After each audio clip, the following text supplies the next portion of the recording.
I was just super anxious all the time. One day I just thought to myself, there must be something more than this. It's just totally transformed our lives completely. And if anything, I would say it's made me more passionate, more optimistic. I really feel that that's so important to get this message out to fellow young people, because I struggled so much. And if I didn't know this, I do not know where I would have been.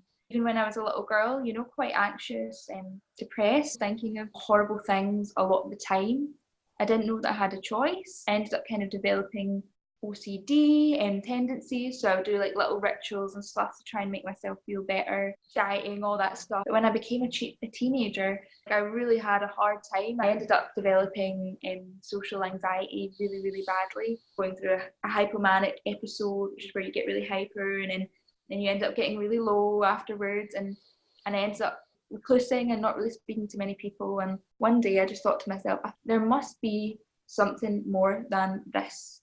I know that this life is beautiful, and I know that there must be something more to my life than just feeling like I can't even connect with the person in front of me because I'm so nervous, and or always thinking about myself, always, this, analysing this, and how can I make myself better?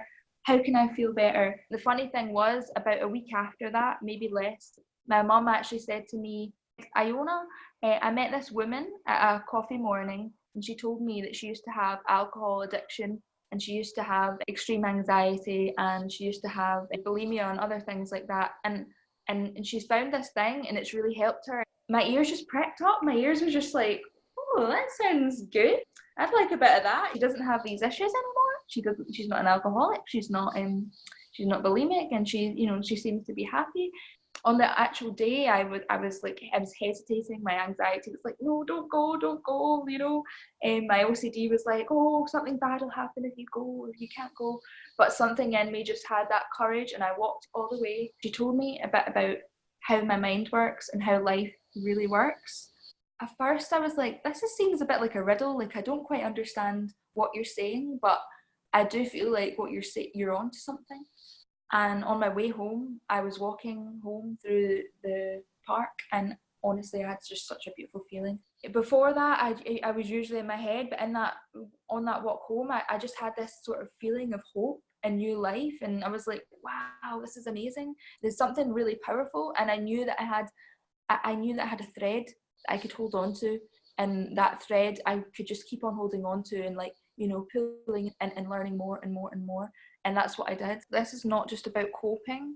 This is actually about experiencing more peace and well-being, which is our natural state. We're trying to point to how the human system has its own nature, own true nature. It's not the kind of thing that you need to really focus and concentrate on learning. It's something that, just kind of unfolds, and you feel like it makes sense, but it doesn't, you don't understand it, but it makes sense on some level. There's always noise in our heads, almost always anyway.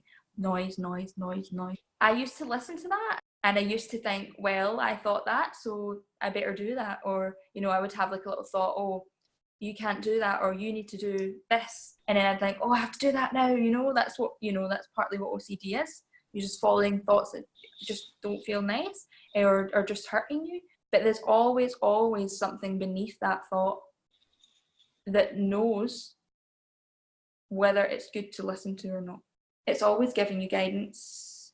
It allows you to just fly, to just take off and just go without thinking. Like I use in a metaphor, like using your net. Instead of just staying in one little place, you've got a massive net which you can just use. So you can just bounce off and just have fun and just enjoy life, and not have to sit inside indoors, thinking about everything, thinking everything through, do. The more you let go of fear, the more you can just go for it. You have more space. You're not thinking about yourself. You're not worrying about yourself. There is space. There's peace. There's still fire in your belly. You don't not care about things. If anything, I would say it's made me more passionate, more optimistic, and less scared about the future of the planet and paralyzed, because I know that there's something that takes care of me. I know that there's a system which takes care of the planet. So I also have a lot more optimism. I always wanted to help, ever since I was a little girl. That was always, my heart was set on just being with people, working with people, helping people. I just didn't know how to help anyone because I was struggling. Since I've learned this, I'm like, this is amazing because it really gives me like a good strong backbone, I would say, to to actually be able to help others and share peace. You only get this life once. I see the moon and I'm like, wow, like whoa. I see the sunrise in the morning and I'm like, wow, that's amazing. And I can feel it. I can feel it in my heart. It's just good to know that your experience can't hurt you. Thoughts aren't going to jump out your head and kill you, you know. And you don't need to strive for happiness. You don't need to strive for well-being. You don't need to strive for peace. That is what you are. In essence, your peace. And the reason we want to make this is because we wanted people to be able to access the resources easier. I really feel that that's so important to get this message out to fellow young people because I struggled so much. And if I didn't know this, I do not know where I would have been.